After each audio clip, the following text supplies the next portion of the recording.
হযরত ওমরের কাছে পেশ করেছেন ফুকারা ও হিমসের গরিবদের লিস্ট। আল্লাহ, সাইয়েদনা ওমর লিস্টের দিকে তাকায় আছেন তো আছেই, কেন? কারণ তিনি অবাক হয়ে গেছেন লিস্টের নামের সিরিয়াল দেখে। কারণ দেখেন যে ওই গরিবদের লিস্টের শুরুর দিকে হিমসের গভর্নর হযরত সাঈদ ইবনে আমির আল জুমাহির নাম। সাইয়েদনা ওমর জানতে চাইলেন, আমিরুকুম ফাকিরুকুম, কি ব্যাপার, তোমাদের গভর্নর বুঝি গরিব মানুষ?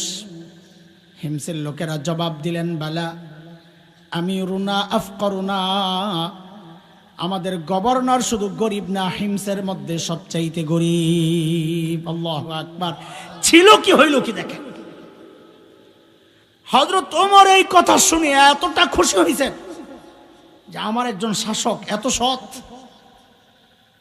তিনি খুশি হইয়া 1000 স্বর্ণ মুদ্রা, কত? 1 স্বর্ণ মুদ্রা মানে প্রায় 3.5 ভরি স্বর্ণ।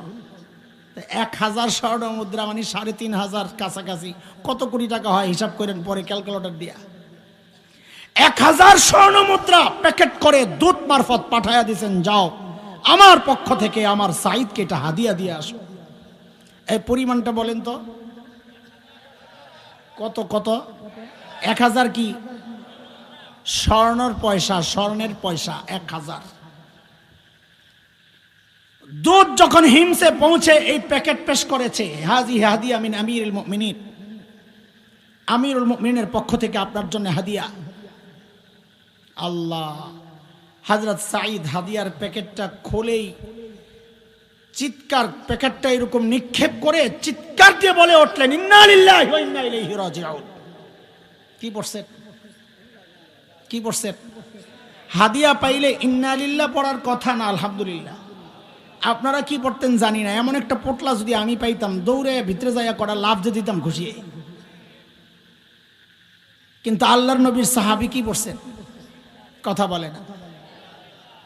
এমন ভাবে ইন্না লিল্লাহ পড়ছেন, ভেতর থেকে বউ তো ডরাইয়া গেছে, আরে মদিনা থেকে দূত আসছে, না জানি কোন দুঃসংবাদ নিয়ে আইছে, আল্লাহই জানে। সাথে সাথে জানতে চাইলেন, আকুতিলা উমর ইবনুল খাত্তাব, কি ব্যাপার, মদিনা থেকে দূত কি খবর নিয়ে আসছে, সাইয়েদনা ওমর বুঝি শহীদ হয়ে গেছে?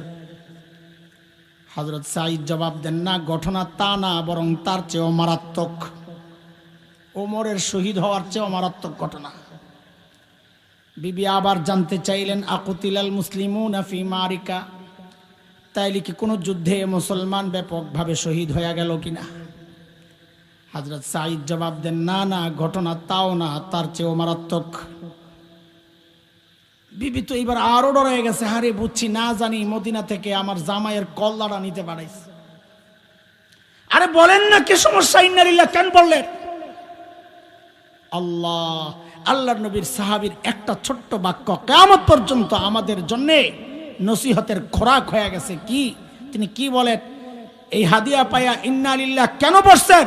জবাবে তিনি বলেন, উদখিলাত আলাইয়া দুনিয়া লিতুফসিদা আখিরাতি, আরে আমার ঘরে দুনিয়া ঢুকায়া দেওয়া হয়েছে আমার আখিরাতকে বরবাদ করার জন্য। ছিল কি হইল কি, মনে আসেনি কথা? গোড়া মনে আছে? সাথে সাথে বিবিকে বললেন, আমি চাই মদিনার দূত আমার ঘরে থাকতে থাকতে এই 1000 স্বর্ণ মুদ্রা তুমি হিমসের গরিবদের মধ্যে বিলায়া দিয়া দিবা। কি বুঝলেন? সুবহানাল্লাহ পড়ছেন যে কি বুঝলেন? শাসকের মধ্যে যদি দিন থাকে, শাসক যদি ইমানদার হয়, দিনদার হয়, তো নিজের বরাদ্দের টাকাটাও জনগণকে দিয়ে দেয়। আর শাসকের মধ্যে যদি দিন না থাকে, তো জনগণের বরাদ্দের টাকা মাইরা বিদেশ নিয়ে বাড়ি বানায়। কথা কও ঠিক কিনা? দেশের কোটি কোটি টাকা, লক্ষ লক্ষ কোটি টাকা পাচার হয়ে গেছে। এগুলো আমার আপনার রক্ত ঝরানো, রক্তকে ঘাম করা ওই অর্থ বিদেশে পাচার হয়ে গেছে। কেন? দিন নাই, দিন নাই, কি ছিল না? বিবিরে যখন কইছে সব দিয়া লাও, বিবি তো আর হাসান জামিলের বউ না। আপনাকে ওটা কথা কইলাম না, এলাকা সারি নাই, কোন বিপদে পড়ি, আমারটা রূপে দিয়েই যাক। আমার বউরে যদি কইতাম সব দিয়া লাও, ওটা ভেসকে যে মারলো, সব দিয়া লাই, কই কি ঘরে কত কিছু লাগে খবর তো নাই, আসলেও জানি না।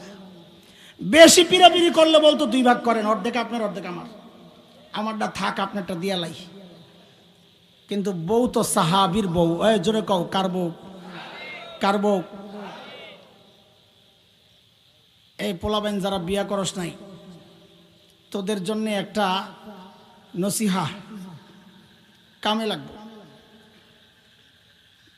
আমার সাথে সাথে একটা শব্দ, একটা বাক্য মুখস্থ কর, তো কাজে লাগবে। বল আমার সাথে, সবাই বল যারা বিয়া করস নাই, জেসকার লগে তেসকা। এত আসতে মানে আবি এত কম, জোরে ক জোরে ক, শর্মাইস না, মাথা নিচের দিকে দিয়া ক, জেসকার লগে তেসকা। কিরে পোলাবেন করে নিয়ে আসে আর সারা মাঠ কি খালি? হ্যাঁ, তোরা এক লগে কই এত নজরে পড়ে গেছিস গা। জোরে কন জোরে কন, জেসকার লগে মানে কি? মানে হইল এখনকার পোলাবেন কয় হুজুর বউ পাই না, একটা তাবিজ টাবিজ দেওয়া যায় কেন, একটু পানি পড়া, সব তাবিজ দিয়া কাম সেরে লাইবা। বউ পাই না হুজুর, অনেক তালাশ করি, একটু দোয়া করে। আমি কই গাদা বউ পাবি কই থেকে? তুই নিজে 2 নাম্বার আর বউ খোঁজের আবিয়া বসরিয়া, কথা ঠিক কিনা? তুই 2 নাম্বার বউ, 2 নাম্বার খোঁজ, দেখবি অভাব নাই। তুই নিজে 3 নাম্বার হইলে আল্লাহ বউও পাঠাইবো 3 নাম্বার, 4 নাম্বার হইলে আর নাম্বার তালাশ করে বউর দরকার নাই, এটা নম্বর সারা। এই কথা আমার না রে, এই কথা কোরআনের। কার? আল্লাহর। সূরা নূরের মধ্যে আল্লাহ বলেছেন এই কথা, আল খাবিসাতু লিল খাবিসিনা ওয়াল খাবিসুনা লিল খাবিসাত ওয়াত-তাইয়িবাতু লিত-তাইয়িবিনা ওয়াত-তাইয়িবুনা লিত-তাইয়িবাত উলাইকা মুবাররাউনা মিম্মা ইয়াকুলুন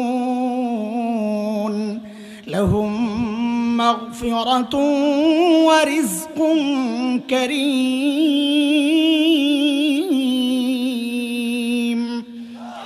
এই আয়াতের সংক্ষেপ তরজমা যদি করি তো ওলামারা সাক্ষী এটাই বাইরে হইব, জেসকার লগে তেসকা, তুই যেমন আল্লাহ মিলাইব এমন। আগেরকার দিনে বুজুর্গরা বিয়া করতে গেছে, যে যায়া সূরা কালাম জিজ্ঞেস করছে, মাসালা জিজ্ঞেস করছে, কি ও মুরব্বীরা ঠিক নেই। এখনকার পোলাবাইন যায় আর কোরআন শরীফ সূরা কালাম মাসালা জিজ্ঞেস করে না। কি জিজ্ঞেস করে? ওই বিশ্বকাপের সময় কোন পোলায় বউ দেখতে গেছে, যায়া বলে জিজ্ঞাসা কোন দলের সাপোর্ট করো গো? বউরে জিজ্ঞাসা যায়া কোন দলের সাপোর্ট করে? আপনারা কোন তো এই প্রশ্ন করা ঠিক আছে নি? বুঝেন নাই কসুও? ঠিক আছে, আরে এই প্রশ্ন করা ঠিক আছে কেন? প্রশ্ন করে জেনে নে যারে বিয়ে করতে চাচ্ছে ওই যে একটা খবিশ, আর লগেরটাও খবিশ পরে কিনা, কথা ঠিক কিনা বলে? সাহাবী যেমন আল্লাহ বউ তো মিলেছে এরকম, যেই বলেছে সব দিয়া দাও, বউ কোনো দেরি করে নাই, সাথে সাথে নিয়ে সব দিয়া দিস। বেডিরা স্বর্ণ দিয়া দাও এত সহজ না, সুবহানাল্লাহ কইতে সহজ, বেডি করে যায় ধৈর একটু স্বর্ণ দিয়া দাও মাদ্রাসায়, দেখো চোখের পানি টকটক করে পড়ে যাবো গা, দিছুই কদ্দুর আবার দিয়া লাইতাম। মদিনার দূত এই দৃশ্য দেখে অবাক হয়ে গেছেন, আরে কই আসলাম, এরা মানুষ না ফেরেশতা। দ্রুত চলে গেছেন মদিনায়, যায়া হযরত ওমরের কাছে সব বর্ণনা দিয়েছেন আর বলেন আল্লাহ এরা মানুষ না হযরত, এরা ফেরেশতা। হযরত ওমর এই কথাগুলো শুনে এত খুশি হয়েছেন, সাথে সাথে বললেন এই কাফেলা রেডি কর, আমার সাঈদকে দেখতে যাব। ভাই শত শত মাইল দূরে, বর্তমান জমানা না যে ট্রাভেলসে ফোন দিছো, মোবাইলে টিকিট পাঠাইয়া দিছে, এয়ারপোর্ট দেখাইছো, বোর্ডিং পাস দিয়া দিছে, গেছো গা। ওই জমানা না এটা, যখন দূরের সফরের জন্য অনেক প্রস্তুতির দরকার, অনেক কষ্টের ব্যাপার। কিন্তু হযরত ওমরের মনটা, হৃদয়টা উতলা হয়ে গেছে তার সাঈদকে দেখার জন্য। এত বড় একজন বুজুর্গ আল্লাহওয়ালা দুনিয়া বিমুখ একজন গভর্নর দেখার জন্য হযরত ওমর রওনা দিয়া দিছেন। সাইয়েদনা ওমরের কাফেলা যখন হিমসে ঢুকে, গোটা হিমস যেন ভেঙ্গে পড়ে, চারদিক থেকে হাজারো মানুষ ছুটে ছুটে আসছে। আহারে, মদিনা থেকে আমাদের আমিরুল মুমিনিন আসছেন এক নজর দেখার জন্যে, আল্লাহর নবীর শ্রেষ্ঠ সাহাবী ওমর আসছেন, সবাই হাজির। সামনে হাজারো মানুষ বসা, হযরত ওমর বসা, পাশে সাঈদ ইবনে আমির আল জুমাহি। সাইয়েদনা ওমর চিন্তা করলেন, সাঈদকে আমি তো ভালো জানি, দেখার জন্য সেই মদিনা থেকে আসলাম, কিন্তু হিমসের মানুষ সাইদকে কেমন জানে, এই সুযোগে একটু পরীক্ষা করে নেওয়া যাক। অনেক সময় দেখা যায় নেতার কাছে নেতা ভালো, জনগণ দেখতে পারে না। এই কিছুদিন আগে বিভিন্ন নির্বাচনে দেখা গেছে নেত্রীর কাছ থেকে মার্কা তো লই আইছে, কিন্তু এলাকায় সবাই একজন স্বতন্ত্র দাঁড় করাইয়া দিছে, মার্কা ফেল করছে, স্বতন্ত্র পাস করছে। হয়েছে এরকম হয়েছে। সাইয়েদনা ওমর চিন্তা করলেন, সাইদকে আমি তো ভালো জানি, কিন্তু হিমসের জনগণ কি বলে। ডাক দিয়া জিজ্ঞেস করলেন, এই হিমসের মানুষ, তোমাদের গভর্নরের বিরুদ্ধে কারো কোনো অভিযোগ থাকলে দাঁড়ায়া যাও। বাপরে বাপ, এই জমানায় কোনো নেতা আয়া যদি কইতো, আপনাকে এই আরো 3 মাস আগের কথা কইতেছে, এখন না, আপনাকে এলাকায় যে নেতা আছে, এই নেতা কেমন, কোনো অভিযোগ আসেনি আপনাকে যদি জিজ্ঞেস করতো, তো পাবলিক মাথাটা নিচের দিকে দিয়া বলতো অভিযোগ আছে কিন্তু দাঁড়ামো না, এখন দাঁড়াইলে সকালে শুয়া পড়া লাগবে। ঠিক নি কথা, কথা কয় না, ঠিক নি কথা। কিন্তু ইসলামী শাসনের সৌন্দর্য, জনগণ দাঁড়ায়া যায়, কোনো দ্বিধা করে না। ওই কোণার থেকে বুড়া দাঁড়ায়া গেছে, অভিযোগ আছে আছে। হযরত ওমর তো অবাক হয়ে গেছেন, কি রে করছে কি। মানুষের স্বভাব হইল মানুষ দেখা দেখি কাজ করে। রাস্তায় দাঁড়ায় আপনার ঘাটটা ব্যথা করতেছে, কোনো কারণ নাই, ঘাটটা ব্যথা করতেছে, এইভাবে এরকম করছেন, উপরের দিকে তাকায় রয়েছেন কিছুক্ষণ। দেখবেন যারা পাশে দিয়া যায় অধিকাংশ দাঁড়ায় দেখবে আপনি কি দেখতেছেন। ঠিক নি কথা। যেই এক বুড়া দাঁড়ায় গেছে, সাথে সাথে আরো 3 জন। ওমর কারে কি সর্বনাশ, কারে দেখতে আইলাম, ওর বিরুদ্ধে দেখি অভিযোগের শেষ নাই। ঠিক আছে, আর দাঁড়ানো লাগবে না, শুনে লই।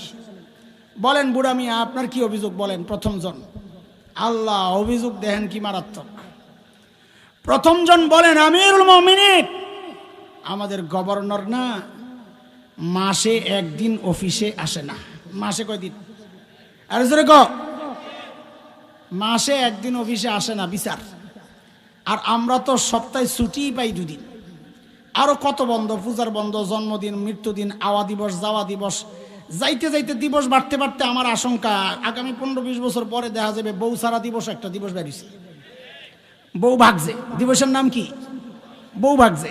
তোরা যেই শয়তান পিরাস, তো বউ ভাগছে একটা দিবস বেরিব, এত দিবস খালি আইতেছে। সরকারি মাল লুটে পুটে খাও, অসুবিধা কি? ইসলামী শাসন ব্যবস্থায় ছুটি ছিল, কোনো ছুটিমুটি নেই। বিচার আসছে, বিচার মাসে কয়দিন আসে না? বলেন কয়দিন আসে না?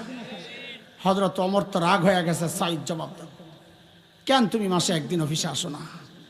ও কি বুঝাইতেছি, ছিল কি হইল কি, মনে আসেনি কথা? আসামির কাঠগড়ায় আল্লাহর নবীর সাহাবী হযরত সাঈদ ইবনে আমির আল জুমাহি। এবার বলেন তো পিছনের কথা, তিনি কি হওয়ার কথা ছিল, ধনী না গরিব? কেমন ধনী? সময়ের সেরা ধনী। একজনের সহি জবাব দিছে, সময়ের। দেখেন কি সময়ের সেরা ধনী দাঁড়াইছেন, কেন 1 দিন অফিসে আসো না? তো জবাব বলে, আমিরুল মুমিনিন, এই যে আমার গায়ে 2 টুকরা কাপড় দেখছেন, একটা লুঙ্গির মতো করে পরা, আরেকটা চাদরের মতো করে জড়ানো। আমিরুল মুমিনিন, আমার না এই 2 টুকরা কাপড় ছাড়া আর কোনো কাপড় নাই। মাসে অফিসে 1 দিন কেন আসো না? বলে 1 মাস এই 2 টুকরা কাপড় পরতে পরতে দুর্গন্ধ হয়ে যায়, নিজেরও কষ্ট হয়, যারা আসে ওদেরও কষ্ট হয়, তাই মাসে 1 দিন উপরেরটা ধুইয়া দিই, শুকায় গেলে নিচে পরি, নিচেরটা ধুইয়া দিই, শুকায় গেলে উপরে জড়াই। এমন করতে করতে দিনটা একটু দেরি হয়। আমি যে আসি না এই কথা ঠিক না, আসি একটু দেরি হয়। উনি হয়তো সকাল সকাল এসে আমাকে না পেয়ে ভেবেছেন আমি বুঝি আসি না। হযরত ওমর তো বুঝছেন অভিযোগের ধরন কি। আপনি বলেন 2 নাম্বার কি সমস্যা? ও আল্লাহ, 2 নম্বর জনের অভিযোগ তো আরো মারাত্মক। কি বলে? আমিরুল মুমিনিন, আমাদের গভর্নর রে দিনে তো পাই, রাতে আর হেরে পাই না। কি ডিউটি লইছে বেড়ারে, রাতেও সময় দেওয়া লাগবে। চিন্তা করা যায়। হযরত ওমর তো রাগ হয়ে গেছেন, সাইদ জবাব দাও, কেন তোমাকে রাতে পাওয়া যায় না? ও যুবকরা, আমার কলিজার টুকরা সন্তানেরা, শোন। হযরত সাইদ দাঁড়াইছেন, কেন পাওয়া যায় না রাতে? হযরত সাইদ জবাবে বলেন, আমিরুল মুমিনিন, কাসসামতু হায়াতি বাইনা রাব্বি ওয়া বাইনা ইবাদি, জীবনটারে দুইটা ভাগ করছি আমিরুল মুমিনিন। একটা ভাগ দিনটা মালিকের বান্দাদেরকে দেই, আর রাতটা আমি আমার মালিককে দেই। ছিল কি, যারা সফরে গেলে সাথে মূর্তি নিয়ে যাইতো, সেই মানুষগুলো কোরআনের ছোঁয়ায় পরিবর্তিত জীবন এখন বলে যে রাতটা মালিককে সময় দেই, দিনটা মালিকের বান্দাদেরকে সময় দেই। আমি আর তুমি তো মালিককে সময় দেওয়ার টাইম পাই না, ব্যস্ত মানুষ, কত কাজ আমাদের, কত কাজ। এরে জালিম, আমি আর তুমি ছাড়া দুনিয়ার সব মালিককে টাইম দেয়। ওই একটা গাছের দিকে তাকায়া দেখো না, কি মনে হয় গাছটা বুঝি এমনি দাঁড়ায় আছে? না না, ওই গাছটাও দাঁড়ায়া দাঁড়ায়া মালিকের তাসবিহ পড়ে। যেই কুকুরটাকে নিকৃষ্ট প্রাণী মনে করে তাড়ায়া দেই, ওই কুকুরটাও রুকুর হালতে মালিকের তাসবিহ পড়ে। যেই পোকামাকড় গুলোরে পায়ে দলে মেরে ফেলি, ওই পোকামাকড় গুলো সেজদার হালতে মালিকের তাসবিহ পড়ে। পড়ি না কেবল আমি আর তুমি, কারণ আমাদের হাতে সময় তো নাই।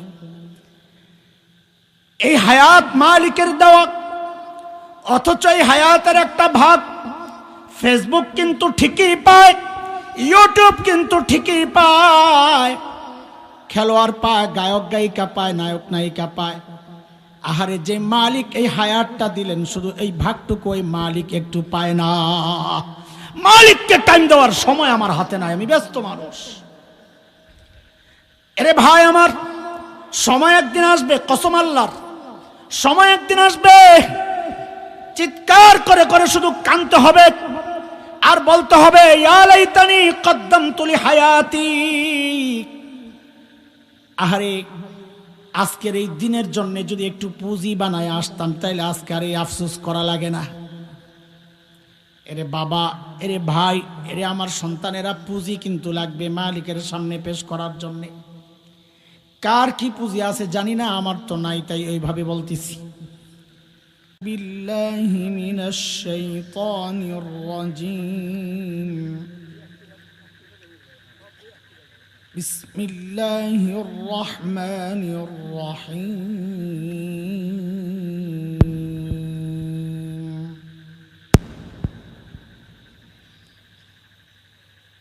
লাকাদ মান্না আল্লাহু আলাল মুমিনিনা ইয বা'আসা ফীহিম রাসূলাম মিন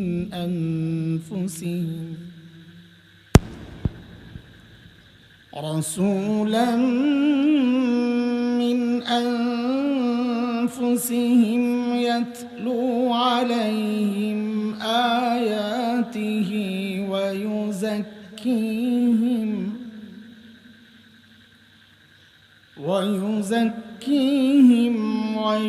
ويعلمهم الكتاب والحكمة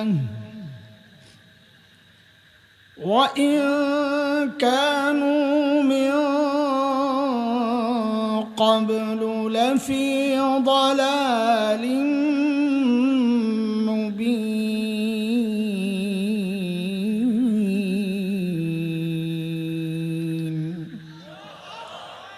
آمنت بالله صدق الله العلي العظيم.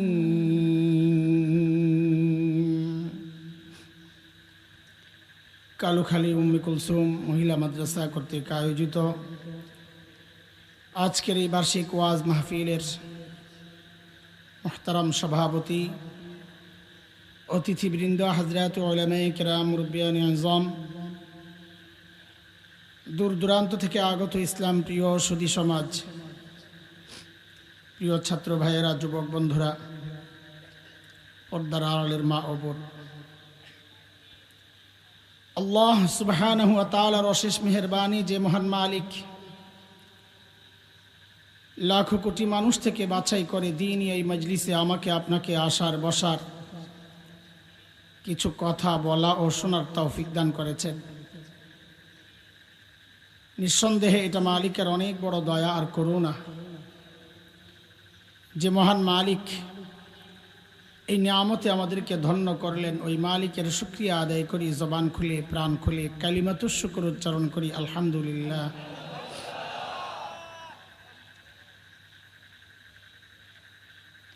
কুরআন আল কারীমের সূরাত আলী ইমরানের একটা আয়াত আমি পড়েছি, 164 নম্বর আয়াত। যেহেতু মাদ্রাসার প্রোগ্রাম, সেই বিষয়টা সামনে রেখেই এই আয়াতটা পড়েছি। আল্লাহ তাআলার কাছে তৌফিক চাই যে কথাগুলো বলার উদ্দেশ্যে আয়াতটা পড়েছি ওই কথাগুলো বলা, এবং আপনাদের জন্যে কথাগুলো বোঝা যেন আল্লাহ সহজ করে দেন। মুহতারাম হাজরিন, আল্লাহ সুবহানাহু ওয়া তাআলা দুনিয়ায় যত নবী পাঠিয়েছেন, কেন পাঠিয়েছেন, কখন পাঠিয়েছেন?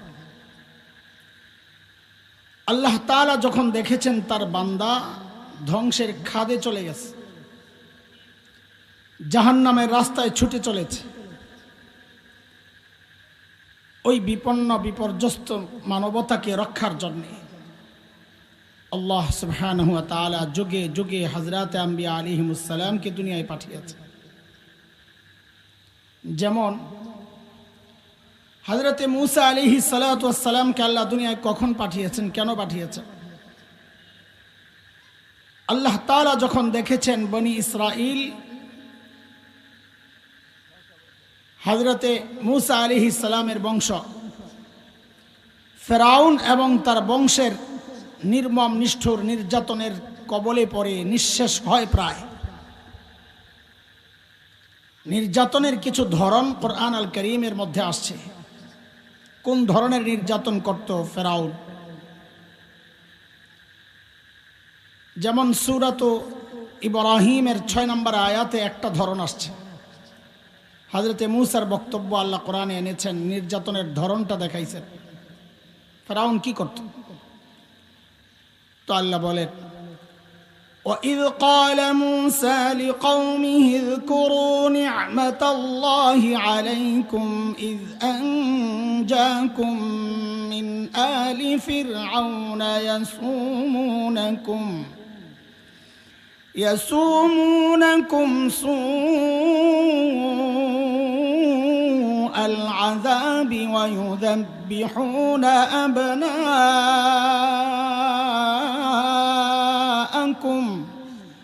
وَيَسْتَحْيُونَ نِسَاءَكُمْ وَفِي ذَلِكُمْ بَلَاءٌ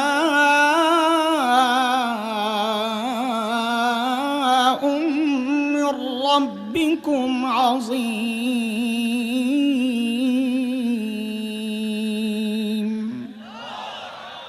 এই আয়াতে আল্লাহ নির্যাতনের ধরন দেখাইছেন। ফেরাউন কি করত? যখনই কোনো মেয়ে জন্ম নিত তো ফেরাউন তাকে বাঁচায় রাখত, কিন্তু যখনই ছেলে জন্ম নিত, গণকরা তার স্বপ্নের ব্যাখ্যায় বলেছে বনি ইসরাইলে এমন এক ছেলে আসবে যে আপনাকে ক্ষমতা থেকে টেনে নামাবে। ফেরাউন নিজের ক্ষমতা টেকানোর জন্যে যখনই কোনো ছেলে জন্ম নিত ফেরাউন ধরে ধরে জবেহ করে হত্যা করত। আচ্ছা, আপনাদের কাছে একটা কথা জানতে চাই। এই ছোট্ট বাচ্চা সদ্যজাত, যার শরীরের হাড্ডিগুলো এখনো গোশতের মতো নরম, আচ্ছা এই বাচ্চাটা ফেরাউনের মতো এমন ক্ষমতাধর কাউকে ক্ষমতা থেকে নামানোর শক্তি ছিল? পারত এটা? তাহলে ফেরাউন এই ছোট্ট বাচ্চাকে এত ভয় পেত কেন? কারণটা কি? এটা আল্লাহ তাআলার একটা দুনিয়া পরিচালনার সিস্টেম। কেউ যখন হক হয় সে যত ছোটই হোক না কেন, কেউ যখন বাতিল হয় সে যতই শক্তিশালী হোক না কেন, আল্লাহর সিস্টেম এটা। আল্লাহ ওই দুর্বল হকের ভয় ওই শক্তিশালী বাতিলের কলিজায় ঢুকায়া দেন। এর এক জ্বলন্ত প্রমাণ হচ্ছে বাংলাদেশের আলেম ওলামা। কি আছে মৌলবীদের কাছে, এত ভয় পান কেন আপনারা? যত মৌলবী আছে ধইরা চেক করেন, পকেটে পাইবেন এত বড় একটা রাইফেল, মানে মিসওয়াক।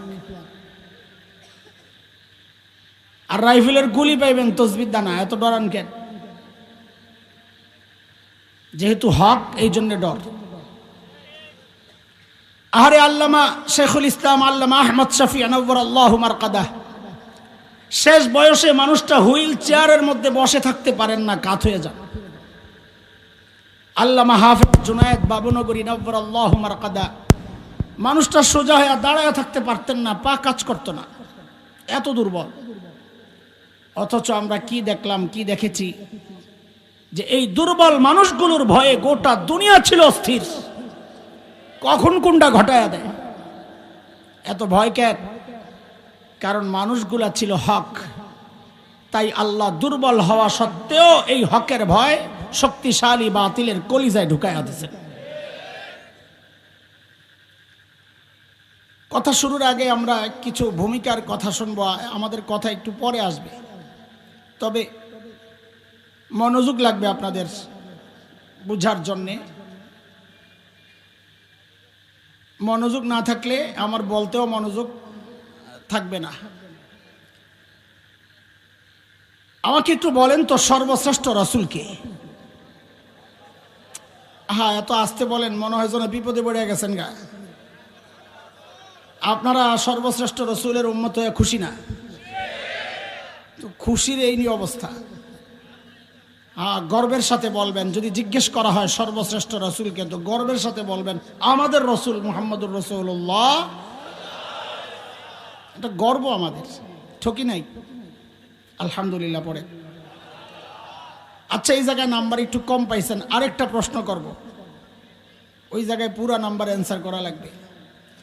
আচ্ছা বলেন তো, রোগী যদি ছোট হয়, ধরেন আমার মতো হালকা গলা ব্যথা করতেছে, ঠান্ডা লাগছে, এই হালকা রোগের চিকিৎসার জন্য মানুষ কই যায়? এলাকার ডাক্তার না দেশের সবচাইতে বড় ডাক্তার? 100।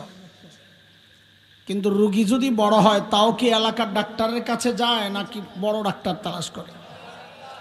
কত বড় রোগী যত বড়, মানুষ ডাক্তারও তালাশ করে তত বড়। কথা ঠিক কিনা? মনোযোগ, মনোযোগ। যেহেতু আল্লাহ তাআলা নবীদেরকে পাঠিয়েছেন দুনিয়ার অসুস্থ মানুষের চিকিৎসার জন্য, তো বুঝতে হবে আল্লাহ সর্বশ্রেষ্ঠ রাসূলকে ওই যুগেই পাঠাইছেন যেই যুগের মানুষগুলো ছিল মানব ইতিহাসের সবচাইতে জঘন্য আর খারাপ মানুষ। বলে কেমনে বুঝলেন? কারণ ডাক্তার যেহেতু সবচাইতে বড়, তো বোঝা গেল যাদের চিকিৎসার জন্য পাঠানো হয়েছিল ওরা রোগীও ছিল সবচাইতে বড়। সেই রোগীদের যুগটাকে ইতিহাসে বলা হয় আইয়ামে জাহিলিয়া, বর্বরতার যুগ। বর্বরতার মাত্রা কত দূর ছিল যে ওদেরকে ঠিক করার জন্য আল্লাহ সর্বশ্রেষ্ঠ ডাক্তার আনলেন, সর্বশ্রেষ্ঠ নবী আনলেন। ওদের বর্বরতার কথা ইতিহাসে পড়লে শরীরের পশম দাঁড়ায় যায়। মানুষ এতটা খারাপ কেমনে হয়? কিছু শোনায় আপনাদেরকে, তাইলে বুঝবেন। মূর্তি পূজা এখন হয় কি হয় না বলেন তো? চলছেই তো না? কিন্তু কোন মসজিদের মধ্যে মূর্তি রেখে পূজা করা হয়। অথচ তখন বাইতুল্লাহর ভেতরেই তো ছিল 360 মূর্তি, ঘরের মধ্যে আলাদা মূর্তি থাকতো। কোথাও গেলে সফরে বকলের নিচে করে আলাদা মূর্তি নিয়ে যাইতো। কেন? রাস্তায় যদি পূজা করার জন্য আবার খোদা না পাওয়া যায়, বান্দায় খোদা পকেটে লইয়া ঘুরে। জন্ম নিয়ন্ত্রণ এখন হয় কি হয় না? আমার সাথে কথা বলা লাগবে পোলা ভাই। তখনও হতো। পার্থক্য কি? এখন জন্ম নিয়ন্ত্রণ হয়, পেটের মধ্যে বাচ্চা নষ্ট করা হয় অথবা আসতে দেওয়া হয় না। আর তখন জন্ম নিয়ন্ত্রণ হতো, বাচ্চা হওয়ার পর দেখতো ছেলে না মেয়ে। যদি দেখছে ছেলে রেখে দিত, আর যদি দেখছে মেয়ে, এটা ছিল বাবার জন্য সামাজিক কলঙ্ক। আমি মেয়ের বাবা, এই কলঙ্ক থেকে বাঁচার জন্য বাবা নিজ হাতে নিজের কলিজার টুকরা মেয়েকে জীবন্ত দাফন করে দিত।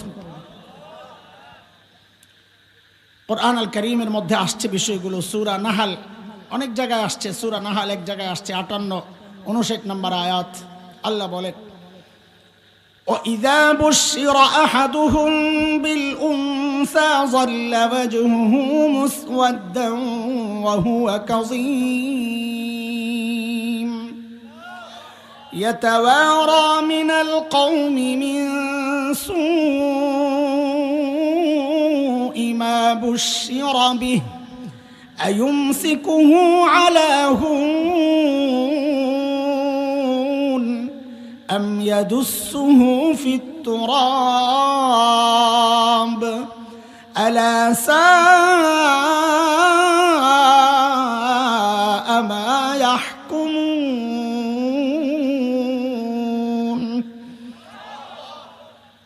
এই ছিল তখনকার আরবের অবস্থা।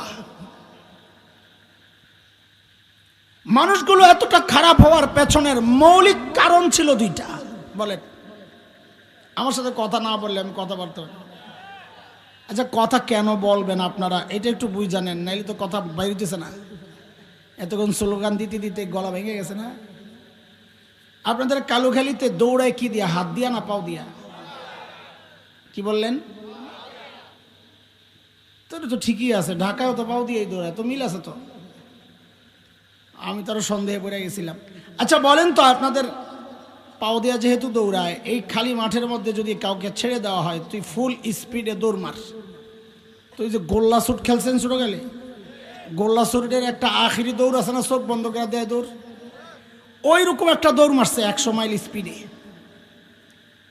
ওই পাশে যাওয়ার পর তার হাত দুইটা বেঁধে দেওয়া হয়েছে, বলে আগের মতো স্পিডে ফেরত যা, পারবে? কেন? আপনাদের কালুখালিতে তো পাও দিয়া দৌড়ায়, পাও তো খোলাই আছে, হাতে না বাঁধছে, দৌড়ের স্পিড কমে গেল যে, এটাই হলো বুঝার জিনিস।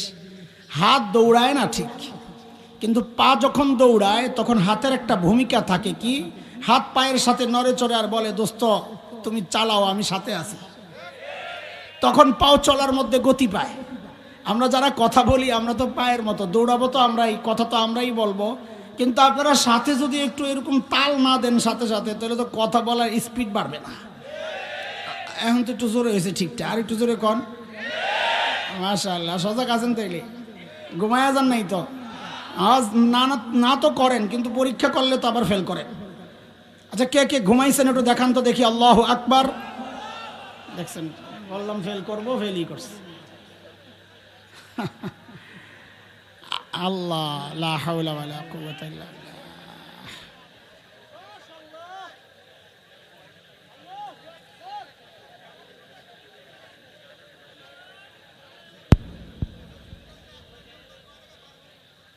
আল্লাহ আল্লাহ, আলহামদুলিল্লাহ বলেন, আলহামদুলিল্লাহ। মানুষগুলো এতটা খারাপ কেন হয়েছিল? আমাদের দেওবন্দ মাদ্রাসার প্রায় 55 বছরের প্রিন্সিপাল ছিলেন হাকিমুল ইসলাম কারি তৈয়ব রহমতুল্লাহ আলাইহি। হযরত বলেন, মানুষগুলো এতটা খারাপ হওয়ার পেছনের মৌলিক কারণ, মৌলিক সমস্যা ছিল, সমস্যার অভাব নাই, কিন্তু মৌলিক সমস্যা ছিল দুইটা। বলেন তো কয়টা? 1 নাম্বার জাহালত, অজ্ঞতা, মূর্খতা, লেখাপড়া নাই। 2 নাম্বার চারিত্রিক অধপতন। দেখেন, এই দুইটা সমস্যা এতটা প্রকট সমস্যা, এর একটাও যদি কারো মধ্যে থাকে সেও অপরাধ করে। যেমন আপনাদেরকে আমি জিজ্ঞেস করি, একজন ইঞ্জিনিয়ার, সে শিক্ষিত না মূর্খ? জোরে বলেন। কিন্তু আমরা কিছুদিন আগ পর্যন্ত কি দেখলাম, যে ইঞ্জিনিয়ার সাহেব ব্রিজ বানানোর অর্ডার পাইছে, তো রডের বদলে বাঁশ ঢুকাইয়া দিচ্ছে। আচ্ছা, ও জানতো না এখানে রড ঢুকাইতে হবে? জানতো, লেখাপড়া করছে না? জানতো, তারপরে এই অপরাধটা কেন করেছে? লেখাপড়া করলেও তার চরিত্র নষ্ট, সেজন্য করেছে। একটা না থাকলেই মানুষ অপরাধ করে, একটা থাকলেই মানুষ অপরাধ করে। সেখানে ওই সময়ের আরবদের না ছিল লেখাপড়া, না ছিল চরিত্র। সমস্যা কয়টা? এই 2 সমস্যা মোকাবেলার জন্যে আল্লাহ সুবহানাহু ওয়া তাআলা সর্বশ্রেষ্ঠ রসুলকে মৌলিক 2টা সমাধান সমস্যা দুইটা, আল্লাহ মৌলিক দুইটা সমাধান দিয়ে আমার নবীকে দুনিয়ায় পাঠাইয়া দিছেন। বলেন সমস্যা কয়টা, সমাধান? আর শুরু থেকে মনে না রাখলে পিছনের কথা বোঝানো কঠিন হবে। বলেন সমস্যা কয়টা? অজ্ঞতা, চারিত্রিক সমস্যা। কিয়ামত পর্যন্ত যত সমস্যা আসবে দুনিয়ায়, এর পেছনে মৌলিক সমস্যা এই দুইটাই, হয় লেখাপড়া নাই অথবা চরিত্র খারাপ। এই দুই সমস্যা ঠিক করার জন্য আল্লাহ আমার নবীকে কয় মিশন দিয়ে দুনিয়ায় পাঠাইছেন? সমাধান কয়টা? জোরে কও যুবক, সমাধান কয়টা? আল্লাহর হাবিব নবুয়ত পেয়ে ঘোষণা দিলেন, ইন্নামা বুইসতু মুআল্লিমা বুইসতু লিউতাম্মিমা মাকারিমাল আখলাক।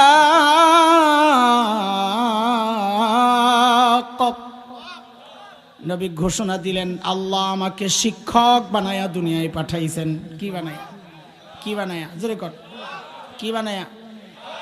শিক্ষক। শিক্ষক বানায়া কেন পাঠাইছেন? ওই যে এক সমস্যা, অজ্ঞতা, মূর্খতা, ওই মূর্খতা দূর করার জন্য আল্লাহ আমার নবীকে শিক্ষক বানায়া দুনিয়ায় পাঠাইছেন। দুই নম্বর নবী বলেন, আল্লাহ আমাকে সর্বোচ্চ উন্নত চরিত্র মাধুর্য দিয়ে দুনিয়ায় পাঠিয়েছেন। কেন? আমি যেন এই বর্বর মানুষগুলোর পেছনে মেহনত করে করে ওদেরকে মানব ইতিহাসের শ্রেষ্ঠ মানুষ বানাতে পারি। সমস্যা কয়টা? সমাধান? আবার একটু পিছনে যাই। আমাদের নবীকে আল্লাহ প্রথম দায়িত্ব দিয়েছেন, আমাদের নবীকে কি বানাইয়া পাঠাইছেন? শিক্ষক। জোরে কোন, সবাই বলেন। একটা সূক্ষ্ম কথা আপনাদেরকে বলি, আমাদের মনের প্রশান্তির কথা এটা, আপনাদের হয়তো অনেকের ভালো লাগবে না। দেখেন, আপনারা যারা মাদ্রাসাওয়ালা না, মাদ্রাসায় পড়েন নাই, আপনাদের গর্বের অনেক উপলক্ষ আছে। কেউ ইঞ্জিনিয়ার তার গর্ব, কেউ ডাক্তার তার গর্ব, কেউ ডক্টর তার গর্ব, কেউ চেয়ারম্যান মেম্বার, হ্যাঁ, কেউ এমপি, কেউ মন্ত্রী তার গর্ব, কারো বিশাল বাড়ি আছে তার গর্ব, ছেলে মেয়ে ইউরোপ আমেরিকা থাকে তার গর্ব। কিন্তু আমরা যারা মাদ্রাসাওয়ালা, যারা মাদ্রাসায় পড়ছি, পড়াচ্ছি, এখানে আমি ভাগ করতে চাই না, কওমি হোক, আলিয়া হোক, যেই লাইনই হোক, আমরা যারা মাদ্রাসাওয়ালা, আমাদের একটা গর্বের জায়গা কি জানেন? আমাদের শিক্ষার গোড়ায় মুহাম্মদুর রাসূলুল্লাহ সাল্লাল্লাহু আলাইহি ওয়াসাল্লাম। এটা আমাদের গর্ব। বলে কেমনে? একটা ছোট্ট উদাহরণ দিয়ে আপনাদেরকে বুঝাই কেমনে। দেখেন, আমরা বুখারী শরীফ পড়েছি, আলহামদুলিল্লাহ। এখানে হয়তো অনেকেই আছেন পড়নেওয়ালা, পড়ানেওয়ালা, আমিও পড়েছি, আল্লাহ শুকর। প্রথম হাদিস ইন্নামাল আমালু বিন্নিয়াত, লম্বা হাদিস। এই হাদিসটা আমি ঢাকার ফরিদাবাদ মাদ্রাসায় পড়েছি। এই হাদিসটা আমি দেওবন্দ মাদ্রাসায় পড়েছি। আমার এই হাদিসের দুই উস্তাজ, ঢাকার উস্তাজ ছিলেন শেখুল হাদিস আল্লামা আব্দুল হাফিজ রহমতুল্লাহি আলাইহি। দেওবন্দ মাদ্রাসায় পড়েছি, আমার উস্তাজ ছিলেন এই হাদিসের শেখুল হাদিস আল্লামা নাসির খান রহমতুল্লাহি আলাইহি। আমার ওই দুই উস্তাজের উস্তাজ ছিলেন শেখুল আরব ওয়াল আজব হযরত হুসাইন আহমদ মদনী নব্বরাল্লাহু মারকাদাহ। তার উস্তাদ ছিলেন শেখুল হিন্দ মাহমুদ হাসান দেওবন্দি রহমতুল্লাহি আলাইহি। তার উস্তাদ ছিলেন ব্রিটিশ বিরোধী আন্দোলনের অন্যতম সিপাহ সালার, মুজাহিদে মিল্লাত, দারুল দেওবন্দের অন্যতম প্রতিষ্ঠাতা কাসিমুল উলুম ওয়াল খায়রাত ইমাম কাসেম নানতুবি রহমতুল্লাহি আলাইহি। তার উস্তাদ ছিলেন শাহ আব্দুল গনি মুজাদ্দিদ দেহলভী রহমতুল্লাহি আলাইহি। তার উস্তাদ ছিলেন শাহ মোহাম্মদ ইসহাক দেহলভী রহমতুল্লাহি আলাইহি। তার উস্তাদ ছিলেন শাহ আব্দুল আজিজ মুহাদ্দিস দেহলভী রহমতুল্লাহি আলাইহি। তার উস্তাদ ছিলেন শাহ ওয়ালিউল্লাহ মুহাদ্দিস দেহলভী রহমতুল্লাহি আলাইহি। তার উস্তাদ ছিলেন আবু তাহের আল মদনী রহমতুল্লাহি আলাইহি। তার উস্তাদ ছিলেন ইব্রাহিম কুর্দি রহমতুল্লাহি আলাইহি।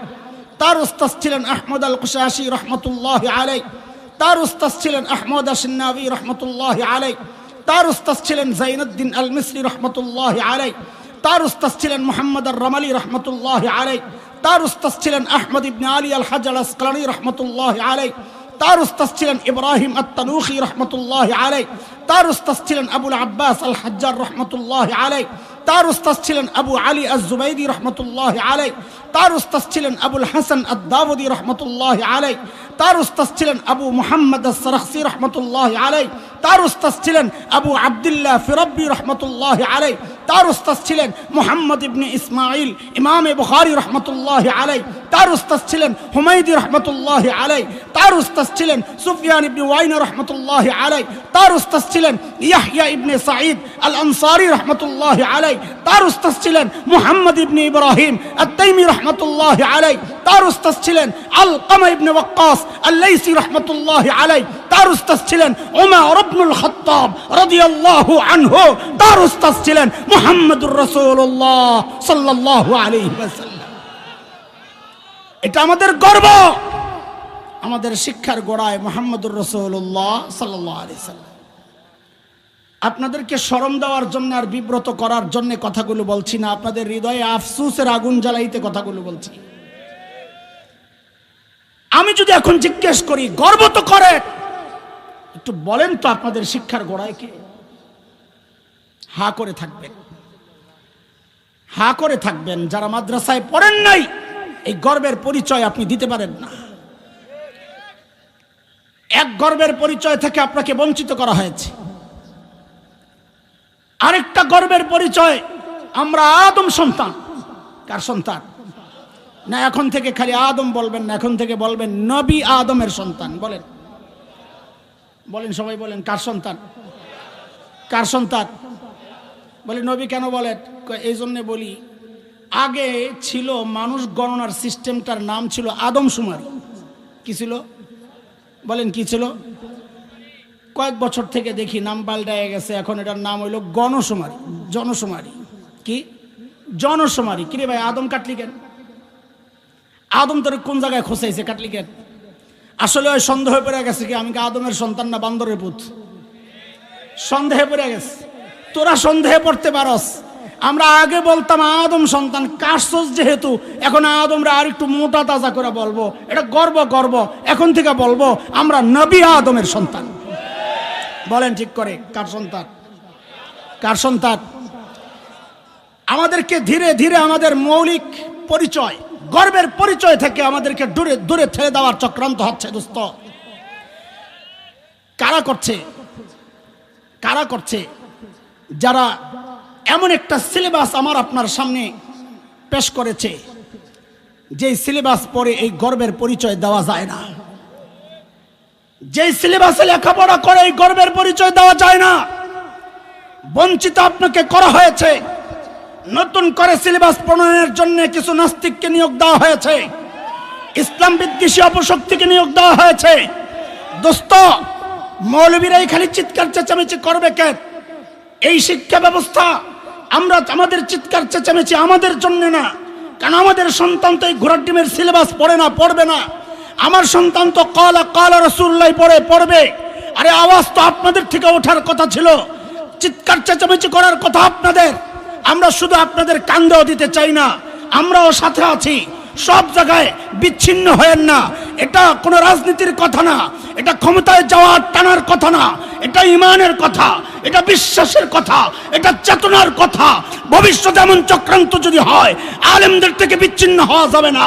আলেমের হাতে হাত রেখে, কাঁধে কাঁধ মিলিয়ে, মুষ্টিবদ্ধ হাত উঠাইয়া একসাথে উচ্চারণ করতে হবে, বাংলাদেশে নাস্তিকতার চর্চা করতে দেওয়া হবে না, দেওয়া হবে না।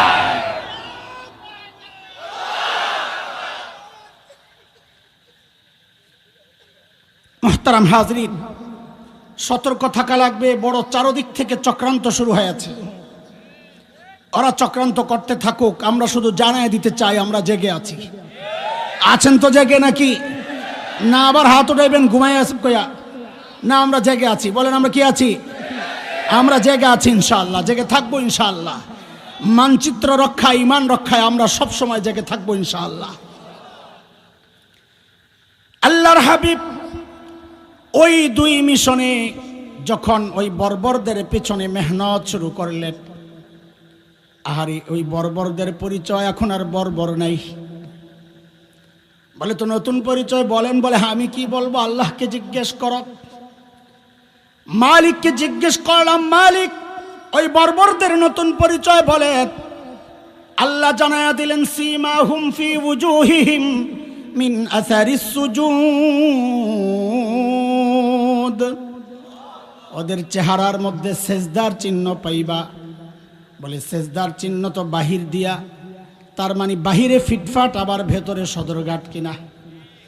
আল্লাহ বলেন না না, আমার নবীর সাহাবীরা বাহিরও এক নাম্বার ভেতরও এক নাম্বার। বলে ভেতরে এক নাম্বার আমরা বুঝবো কেমনে? তো আল্লাহ যেন জবাব দিচ্ছেন, বান্দারে তোর বোঝার দরকার কি? আমি ওদের কলবের পরীক্ষা নিয়েছি, আমি দেখেছি ওই পরীক্ষায় ওরা পাস। আল্লাহ বলেন উলাইকাল্লাযীনা ইমতাহানাল্লাহু কুলুবাহুম লিত্তাকওয়া লাহুম মাগফিরাতুন ওয়া আজরুন আযীম।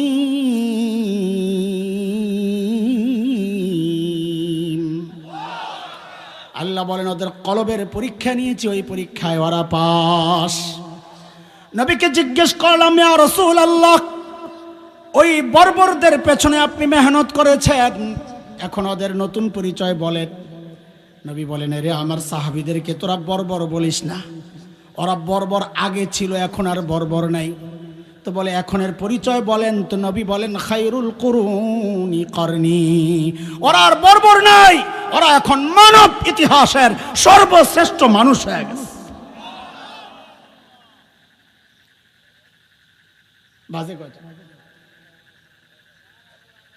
কয় যা বাজলে বাজে। জালেম কয় কি দেখছেন? 11:30। ঘুমাইবেন না?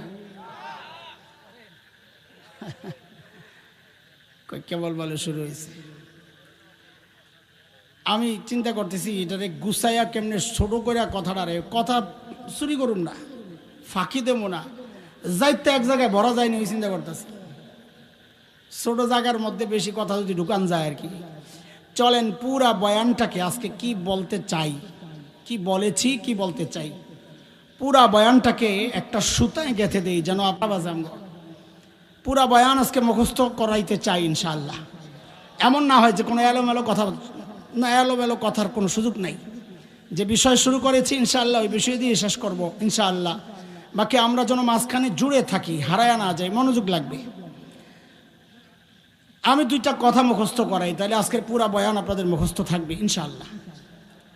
আজকে যা আলোচনা করেছি, সামনে যা করব, টোটাল সব মিলাইয়া আজকে মোট 6 কথার বয়ান। বলেন তো কয় কথার? আবার বলেন। সাহাবীদেরকে নিয়ে 3 কথা, আর আমার মতো জাহেল যারা তাদেরকে নিয়ে 3 কথা। তো বলেন তো আবার মোট কয় কথার বয়ান হবে আজকে? সাহাবীদেরকে নিয়ে আর আমার মতো জাহেলকে নিয়ে। সাহাবীদেরকে নিয়ে 3 কথা কি? আমি যা বলি আমার সাথে সাথে বলবেন। বলেন ওরা ছিল কি? জবাব দেওয়ার দরকার নাই, আপনারা বলেন আমার সাথে, পড়া মুখস্থ করাই দিছি। বলেন ওরা ছিল কি? অবাক হওয়ার মতো একটা ভাব নিয়ে বলেন হইল কি? আবার আবার ওরা ছিল কি? হইল কি? মাঝখানে ঢুকলো কি? আচ্ছা বুঝা বলেন, তাহলে বলতে মজা লাগবে। ওরা ছিল কি? ছিল মানব ইতিহাসের সবচাইতে জঘন্য আর খারাপ মানুষ। বলে আপনি এটা কিভাবে বলেন? কারণ বলছি, কারণ ওদেরকে ঠিক করতেই তো আল্লাহ সর্বশ্রেষ্ঠ রাসূল পাঠাইছেন। ডাক্তার যেহেতু সবচেয়ে বড়, বোঝা গেল রোগীও ছিল ওরা সবচাইতে বড়। তাহলে ওরা ছিল কি সবচাইতে? বলেন বলেন সবচাইতে। হইল কি? সবচাইতে ভালো মানুষ। আশ্চর্য কথা, সবচাইতে খারাপ মানুষগুলো সবচাইতে ভালো মানুষ কি করে হইল? এটা কিভাবে সম্ভব? কিসের ছোঁয়ায়? মাঝখানে কি ঢুকছে? বলে মাঝখানে ঢুকছে কোরআন আল কারীম। কি ঢুকছে? এবার আবার বলেন ওরা ছিল কি? হইল কি? মাঝখানে ঢুকলো কি? তো এবার বলেন, জবাব দেন, ছিল কি? কি ছিল? বর্বর, সবচাইতে মানব ইতিহাসের সবচাইতে খারাপ মানুষ। হইল কি? বলেন সবচাইতে ভালো মানুষ। কিসের ছোঁয়ায় এই পরিবর্তন? জোরে একসাথে এক আওয়াজে, কিসের ছোঁয়ায়? আজকে বয়ান কয় কথার? এই 3 কথা গেল কাদেরকে নিয়ে? মাশাআল্লাহ, 1 পোটলা রাখলাম, পরে খুলম, আপাতত গিটটা দিয়া পকেটে লট। আরেকটা পোটলা করি, 2 পোটলা। আমার মতো জাহেলকে নিয়ে কয় কথা? দেখেন, খেয়াল করেন। যে কোরআন ধরে সাহাবে কেরাম বর্বরতার সব ছাড়লেন, জাহালত ছাড়লেন, পাপাচার ছাড়লেন, আমি আপনি কি করলাম? ওই সমস্ত পাপাচার যা তারা ছেড়েছেন এখন আমরা ধরেছি। কথা ঠিক? সাহাবায়ে কেরাম যে কোরআন ধরে সর্বশ্রেষ্ঠ মানুষ হয়ে গেলেন, আমরা সেই কোরআনকে ছেড়েছি। এটা আমাদের জন্য দুর্ভাগ্য না আনন্দের? দুর্ভাগ্যের না গর্বের? তাইলে আমাদের তিন কথা এবার বলেন, ধরলাম কি? আফসোসের সুরে বলা লাগবে, ছাড়লাম কি? আবার ধরলাম কি, ছাড়লাম কি? এই মুনাজাতের মতো সবাই এরকম হাত উঠান তো, এরকম হাত উঠান। এরপরে কপালে একটা জোরে বাড়ি মারেন আর বলেন, আহারে করলাম কি? না না, এই মিঠা মিঠা আহারে চলবো না, কলিজার নিচের থেকে বের করতে হইব। আপনার আফসোসটা কত গভীর, আপনার আওয়াজে সেটা প্রকাশ পাইতে হবে। বলেন, আহারে করলাম কি? কয় কথা হইল? তিন কথা। বলেন, ধরলাম কি, ছাড়লাম কি, আহারে করলাম কি? তো ধরছি কি? সব পাপাচার ধরছি। ছাড়ছি কি? আফসোস না গর্ব? আহারে কয় কথা হয়েছে? মোট কয় কথা হয়েছে? সাহাবীদেরকে নিয়ে, আমাদেরকে নিয়ে। এই যে 6 কথার একটা ব্রেকেট দিলাম চারপাশ থেকে, দেখবেন এর বাহিরে আমি আর যাচ্ছি না। এই 6 কথার ভিতরেই দেখবেন আমি ঘোরাঘুরি করতেছি। তা আপনাদের মনে রাখা, বুঝা, বাড়িতে নেওয়া, আমল করা সব সহজ হয়ে যাবে ইনশাআল্লাহ তাআলা। কেউ যদি বলে ভুলে গেছি, তো ওরে আজকে মুরগি বানাবো ইনশাআল্লাহ তাআলা। ঠিক আছে ইনশাআল্লাহ? বলেন আবার সাহাবীদেরকে নিয়ে কয় কথা? ওরা ছিল কি, হইল কি? বলেন, ছিল কি? আমরা একটা উদাহরণ আপনাদের সামনে পেশ করছি। কি মানুষগুলো কি হয়ে গেল? কাদের কথা শোনাচ্ছি? যারা একটা পয়সার জন্য মানুষ খুন করত। সেই মানুষগুলো কোরআনের ছোঁয়ায় পরিবর্তনটা দেখেন। একজন সাহাবীর গল্প আপনাদেরকে শোনাই, পরিবর্তন দেখেন। কি মানুষ কি হয়ে গেছে। আল্লাহর নবীর এক সাহাবী হযরত সাঈদ ইবনে আমির আল জুমাহি রাদিয়াল্লাহু আনহু ইসলাম কবুল করছেন একটু দেরিতে, হিজরতের পর। দেরিতে মুসলমান হলে কি হবে? ঈমান ছিল বড় পাক্কা। কতটা পাক্কা একটা উদাহরণ শুনলেই বুঝবেন। সাইয়েদনা ওমর রাদিয়াল্লাহু আনহু যখন খলিফা, ওমর নরম না গরম? কত গরম? হ্যাঁ, গরমের একটা উদাহরণ দিলেই বোঝা যায়। নবী বলেন, ওমর আপনি যেই রাস্তায় থাকেন শয়তান ডরে আর ওই রাস্তায় থাকে না, আরেক রাস্তায় জায়গা। সেই ওমর যখন খলিফা, হযরত সাঈদ যায় একদিন বলছেন, ওমর আল্লাহ দায়িত্ব দিছে, ঠিকঠাক মতো আদায় করেন, নাইলে কিন্তু খবর আছে। বাপ রে বাপ, বেটার কলিজায় সাহস কত! কই পাইল এই সাহস? মানুষ নিজে যখন সৎ হয় তার সাহস তত উঁচা হয়। নিজের মধ্যে 2 নম্বরই থাকলে কথা বলবে মিনমিন মিনমিন মিনমিন করে, আর তেলের দাম বাড়াইব। কি বুঝা ঠিক কইছস? কথার মধ্যে শুধু তেল আর তেল, বোতল খালি হয়ে যায় কথা শেষ হওয়ার আগে। না বুঝে আসছে না কথা? হযরত ওমর তো ধরছেন, মিয়া আমার কান্দে একা একা চাপায়া দিয়ে আবার আমারে কও ঠিক হয়ে যাইতে। তো তোমরাও কিছু কামের ভাগ লও। রাগন নাই ওমর, রাগন নাই। জোর করে ধইরা সিরিয়ার এক শহর হিমসের গভর্নর বানায়া পাঠায় দিছে, যা ওখানের দায়িত্ব তোমার, সামলাও যায়া। সামনের কথাগুলো বুঝার জন্য 2টা কথা আগে বুঝে নেই। দেখেন, দুনিয়ার সিস্টেম হচ্ছে, যে অঞ্চলের মানুষ যত ধনী হয়, ওই অঞ্চলের জনপ্রতিনিধি যারা মেম্বার, চেয়ারম্যান, এমপি, তারাও এলাকার মানুষ হিসাবে তারাও এরকম ধনী হয়। আরেকটা কথা, আজকের দুনিয়ায় Bangkok, Singapore, Thailand, Dubai, Abu Dhabi, Karachi, Bombay, আমাদের চিটাগাং, এগুলো যেমন বাণিজ্যিক শহর, ওই সময়ে গোটা দুনিয়ার বাণিজ্যিক শহর ছিল সিরিয়া। কোথায়? এবার বুঝে শুনে জবাব দেন তো, সেই সিরিয়ার শহর হিমসের গভর্নর হযরত সাঈদকে বানায়া ওমর পাঠাইছেন, তো তিনি ধনী হওয়ার কথা, ধনী এলাকার গভর্নর ধনী হওয়ার কথা না গরিব হওয়ার কথা? জোরে বলেন। কেমন ধনী? মোটামুটি না অনেক বড়?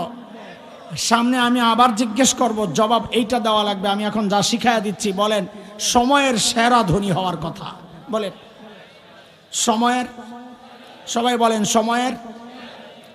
দেখেন আল্লাহর নবীর সাহাবী কত ধনী। দেখেন ছিল কি হইল কি দেখেন, এক পয়সার জন্য ইসলামের আগে যারা মানুষ খুন করত, সেই মানুষ কোরআনের ছোঁয়ায় পরিবর্তিত জীবনটা দেখেন। হিমস থেকে এক দল আসছে হযরত ওমরের সাথে মদিনায় দেখা করার জন্য। হযরত ওমর তাদের সাথে কথাবার্তা বললেন, অভিযোগ ছিল কিছু শুনলেন, তারপর বললেন তোমরা একটা কাজ করো, হিমসের গরিবদের একটা লিস্ট দাও আমাকে, আমি আমার রাষ্ট্রীয় কোষাগার বাইতুল মাল থেকে ওদের জন্য কিছু বরাদ্দ দিয়ে দিতে চাই। হিমসের লোকেরা সুযোগ পেয়ে লিস্ট একটা করছে বড় করে, গরিবদের লিস্ট নিয়ে হযরত ওমরের কাছে পেশ করেছেন। ফুকারা ও হিমস, হিমসের গরিবদের লিস্ট। আল্লাহ, সাইয়েদনা ওমর লিস্টের দিকে তাকায় আছেন তো আছেই, কেন? কারণ তিনি অবাক হয়ে গেছেন লিস্টের নামের সিরিয়াল দেখে। কারণ দেখেন যে ওই গরিবদের লিস্টের শুরুর দিকে হিমসের গভর্নর হযরত সাঈদ ইবনে আমির আল জুমাহির নাম। সাইয়েদনা ওমর জানতে চাইলেন, আমিরুকুম ফাকিরুকুম, কি ব্যাপার তোমাদের গভর্নর বুঝি গরিব মানুষ?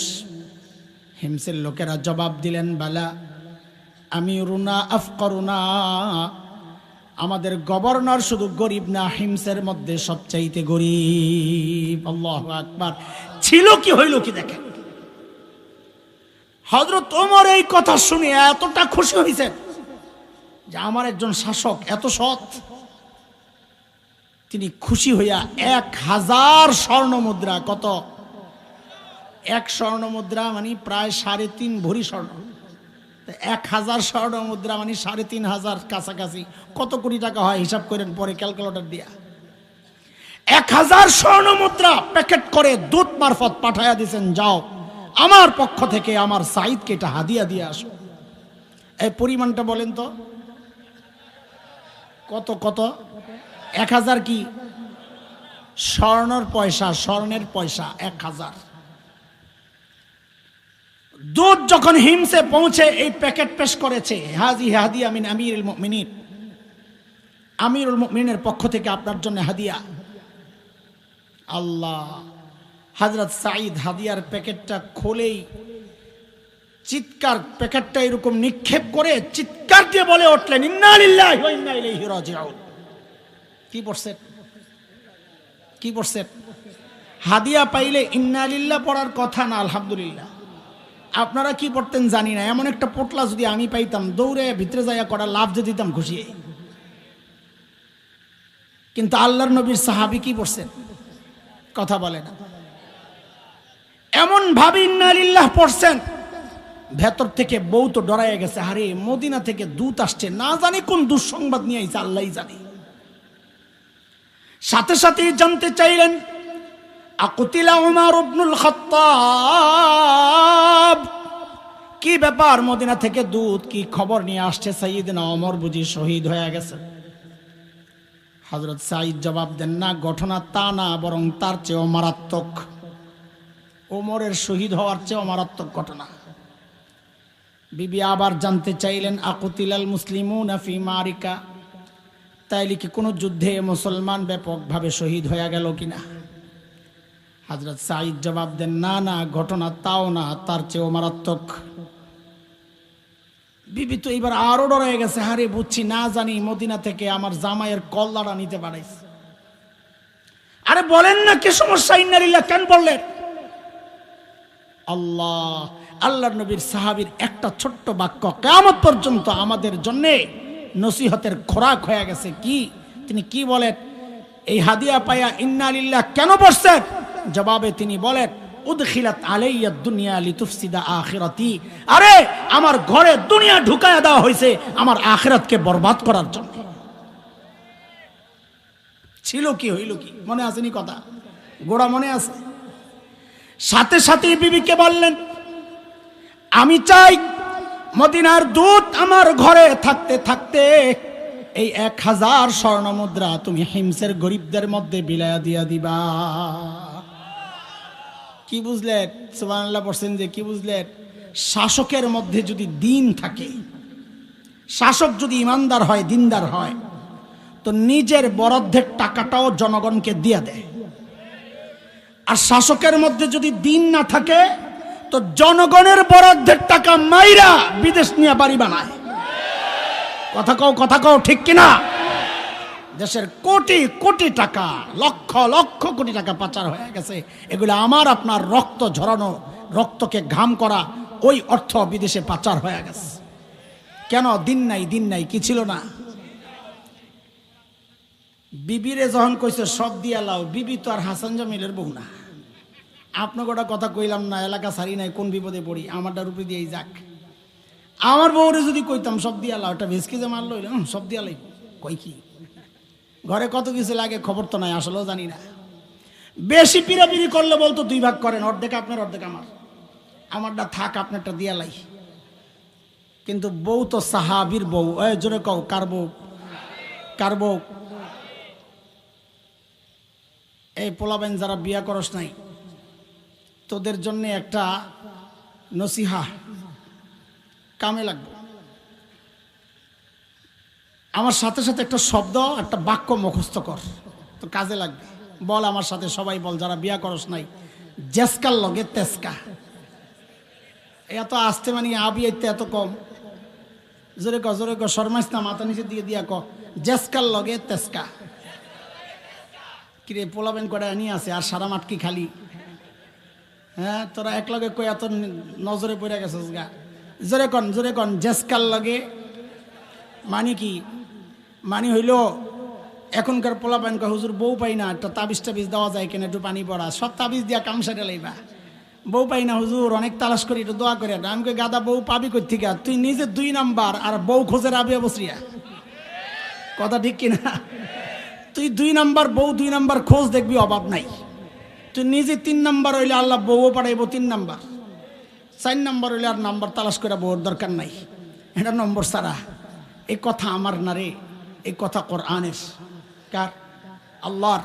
সূরা নূরের মধ্যে আল্লাহ বলেছেন এই কথা, আল খাবিসাতু লিল খাবিসিনা ওয়াল খাবিসুনা লিল খাবিসাত ওয়াত-তাইয়িবাতু লিত-তাইয়িবিনা ওয়াত-তাইয়িবুনা লিত-তাইয়িবাত উলাইকা মুবাররাউনা মিম্মা ইয়াকুলুন লাহুম মাগফিরাতুন ওয়া রিজকুন কারীম।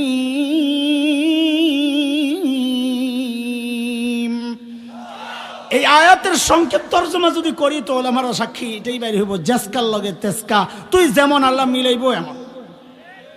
আগেরকার দিনে বুজুর্গরা বিয়া করতে গেছে, যে যায়া সূরা কালাম জিজ্ঞেস করছে, মাসালা জিজ্ঞেস করছে, কি ও মুরব্বীরা ঠিক নেই। এখনকার পোলাবাইন যায় আর কোরআন শরীফ, সূরা কালাম, মাসালা জিজ্ঞেস করে না। কি জিজ্ঞেস করে? ওই বিশ্বকাপের সময় কোন পোলায় বউ দেখতে গেছে, যায়া বলে জিজ্ঞাসা, কোন দলের সাপোর্ট করো গো? বউরে জিগায় যায়া কোন দলের সাপোর্ট করে? আপনারা কোন তো এই প্রশ্ন করা ঠিক আছে নি? বুঝেন নাই কসুও? ঠিক আছে, আরে এই প্রশ্ন করা ঠিক আছে কেন? প্রশ্ন করে জেনে নে, যারে বিয়ে করতে চাচ্ছে ওই যে একটা খবিস, ওর লগেরটাও খবিস পরে কিনা। কথা ঠিক কিনা বলেন? সাহাবী যেমন, আল্লাহ বউ তো মিলেইছে এরকম। যেই বলেছে সব দিয়া দাও, বউ কোনো দেরি করে নাই, সাথে সাথে নিয়ে সব দিয়া দিস। বেডিরা স্বর্ণ দিয়া দাও এত সহজ না, সুবহানাল্লাহ কইতে সহজ। বেডি করে যায় ধইরা যে একটু স্বর্ণ দিয়া দাও মাদ্রাসায়, দেখো চোর পানি টকটক করে পড়ে যাবো গা। দিছুই কদ্দুর, আবার দিয়া লাইতাম।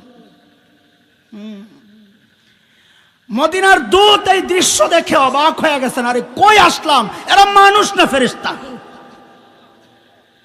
দ্রুত চলে গেছেন মদিনায়, যায়া হযরত ওমরের কাছে সব বর্ণনা দিয়েছেন আর বলেন, আল্লাহ এরা মানুষ না হযরত, এরা ফেরেশতা। হযরত ওমর এই কথাগুলো শুনে এত খুশি হয়েছেন, সাথে সাথে বললেন, ওই কাফেলা রেডি কর, আমার সাঈদকে দেখতে যাব। ভাই, শত শত মাইল দূরে, বর্তমান জমানা না যে ট্রাভেলসে ফোন দিছ, মোবাইলে টিকিট পাঠাইয়া দিছে, এয়ারপোর্ট দেখাইছো, বোর্ডিং পাস দিয়া দিছে, গেছো গা। ওই জমানা না এটা, যখন দূরের সফরের জন্য অনেক প্রস্তুতির দরকার, অনেক কষ্টের ব্যাপার। কিন্তু হযরত ওমরের মনটা, হৃদয়টা উতলা হয়ে গেছে তার সাঈদকে দেখার জন্য। এত বড় একজন বুজুর্গ, আল্লাহওয়ালা, দুনিয়া বিমুখ একজন গভর্নর, দেখার জন্য হযরত ওমর রওনা দিয়া দিয়েছেন। সাইয়েদনা ওমরের কাফেলা যখন হিমসে ঢুকে, গোটা হিমস যেন ভেঙ্গে পড়ে, চারদিক থেকে হাজারো মানুষ ছোটে ছোটে আসছে। আহারে, মদিনা থেকে আমাদের আমিরুল মুমিনিন আসছেন এক নজর দেখার জন্যে। আল্লাহর নবীর শ্রেষ্ঠ সাহাবী ওমর আসছেন, সবাই হাজির। সামনে হাজারো মানুষ বসা, হযরত ওমর বসা, পাশে সাঈদ ইবনে আমির আল জুমাহি। সাইয়েদনা ওমর চিন্তা করলেন, সাঈদকে আমি তো ভালো জানি, দেখার জন্য সেই মদিনা থেকে আসলাম, কিন্তু হিমসের মানুষ সাঈদকে কেমন জানে, এই সুযোগে একটু পরীক্ষা করে নেওয়া যাক। অনেক সময় দেখা যায় নেতার কাছে নেতা ভালো, জনগণ দেখতে পারে না। এই কিছুদিন আগেও বিভিন্ন নির্বাচনে দেখা গেছে নেত্রীর কাছ থেকে মার্কা তো লই আইছে, কিন্তু এলাকায় সবাই একজন স্বতন্ত্র দাঁড় করাইয়া দিছে, মার্কা ফেল করছে, স্বতন্ত্র পাস করছে। হয়েছে, এরকম হয়েছে। সাইয়েদনা ওমর চিন্তা করলেন, সাঈদকে আমি তো ভালো জানি, কিন্তু হিমসের জনগণ কি বলে। ডাক দিয়া জিজ্ঞেস করলেন, এই হিমসের মানুষ, তোমাদের গভর্নরের বিরুদ্ধে কারো কোনো অভিযোগ থাকলে দাঁড়ায়া যাও। বাপরে বাপ, এই জমানায় কোনো নেতা আয়া যদি কইতো, আপনাকে এই আরো 3 মাস আগের কথা কইতেছে, এখন না, আপনাকে এলাকায় যে নেতা আছে, এই নেতা কেমন, কোনো অভিযোগ আসেনি আপনাকে যদি জিজ্ঞেস করতো, তো পাবলিক মাথাটা নিচের দিকে দিয়া বলতো অভিযোগ আছে কিন্তু দাঁড়ামো না, এখন দাঁড়াইলে সকালে শুয়া পড়া লাগবে। ঠিক নি কথা? কথা কয় না, ঠিক নি কথা? কিন্তু ইসলামী শাসনের সৌন্দর্য, জনগণ দাঁড়ায়া যায়, কোনো দ্বিধা করে না। ওই কোণার থেকে বুড়া দাঁড়ায়া গেছে, অভিযোগ আছে আছে। হযরত ওমর তো অবাক হয়ে গেছেন, কি রে করছে কি? মানুষের স্বভাব হইল মানুষ দেখা দেখি কাজ করে। রাস্তায় দাঁড়ায় আপনার ঘাটটা ব্যথা করতেছে, কোনো কারণ নাই, ঘাটটা ব্যথা করতেছে, এইভাবে এরকম করছেন, উপরের দিকে তাকায় রয়েছেন কিছুক্ষণ। দেখবেন যারা পাশে দিয়া যায় অধিকাংশ দাঁড়ায় দেখবে আপনি কি দেখতেছেন। ঠিক নি কথা? যেই এক বুড়া দাঁড়ায় গেছে, সাথে সাথে আরো 3 জন। ওমর কয়, আরে কি সর্বনাশ, কারে দেখতে আইলাম, ওর বিরুদ্ধে দেখি অভিযোগের শেষ নাই। ঠিক আছে, আর দাঁড়ানো লাগবে না, শুনে লই। বলেন বুড়া মিয়া, আপনার কি অভিযোগ বলেন। প্রথম জন, আল্লাহ, অভিযোগ দেখেন কি মারাত্মক। প্রথম জন বলেন, আমিরুল মুমিনিন, আমাদের গভর্নর না মাসে 1 দিন অফিসে আসে না। মাসে কয়দিন? আরে জোরে কও। মাসে 1 দিন অফিসে আসে না, বিচার। আর আমরা তো সপ্তাহে ছুটিই পাই 2 দিন। আরো কত বন্ধ, পূজার বন্ধ, জন্মদিন, মৃত্যুদিন, আওয়া দিবস, যাওয়া দিবস, যাইতে যাইতে দিবস বাড়তে বাড়তে আমার আশঙ্কা আগামী 15-20 বছর পরে দেখা যাবে বউ সারা দিবস একটা দিবস বেরিয়েছে। বউ ভাগছে, দিবসের নাম কি? বউ ভাগছে।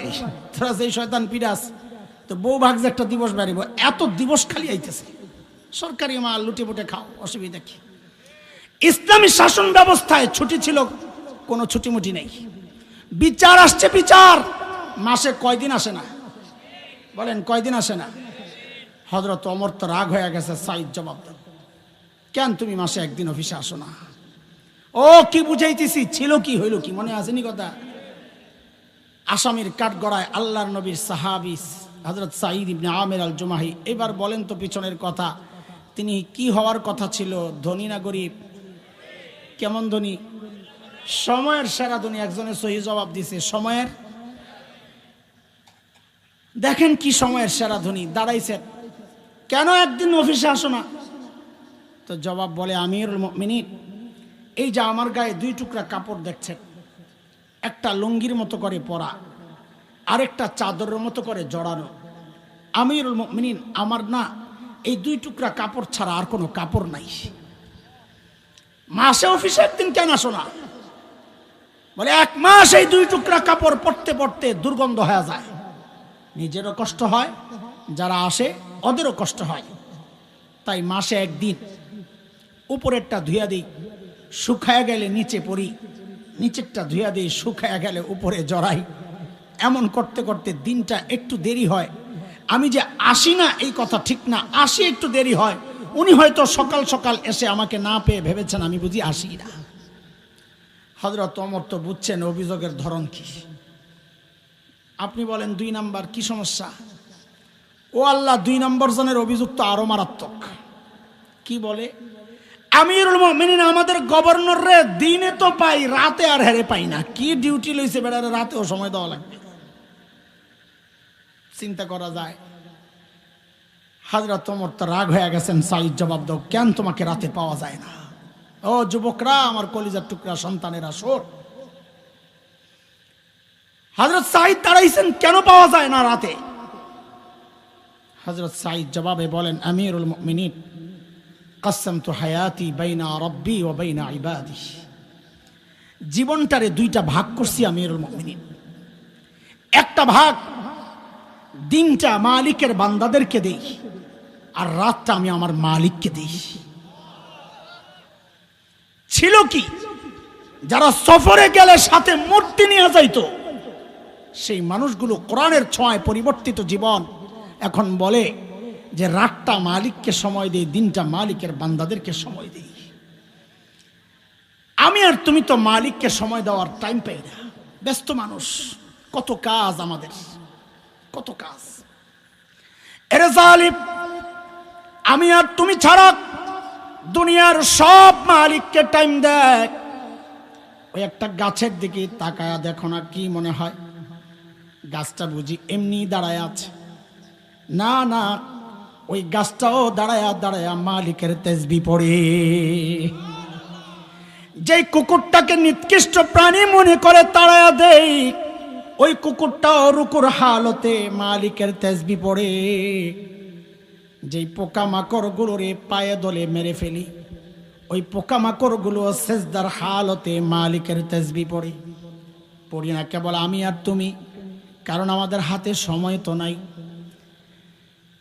এই হায়াত মালিকের দেওয়া, অথচ এই হায়াতের একটা ভাগ ফেসবুক কিন্তু ঠিকই পায়, ইউটিউব কিন্তু ঠিকই পায়, খেলোয়াড় পায়, গায়ক গায়িকা পায়, নায়ক নায়িকা পায়। আহারে, যে মালিক এই হায়াতটা দিলেন, শুধু এই ভাগটুকু ওই মালিক একটু পায় না। মালিককে টাইম দেওয়ার সময় আমার হাতে নাই, আমি ব্যস্ত মানুষ।